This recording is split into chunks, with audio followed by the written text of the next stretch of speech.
Let's get some practice with NumPy functions in exercise 3.1. In your Jupyter Notebook, you're going to see arrays defined for the current and target stock prices shown in the Excel table below. And notice that we're looking at 3 tech companies, 3 financial companies, and 3 healthcare companies. And each of those industries is organized into a column. Start by executing that cell to define the arrays already given to you in your Jupyter Notebook, and then complete the following steps. First, create a new array called price increases by subtracting current prices from target prices. Then print the new array price increases.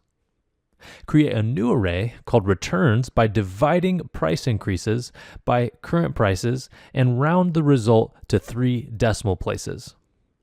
Print the new array returns.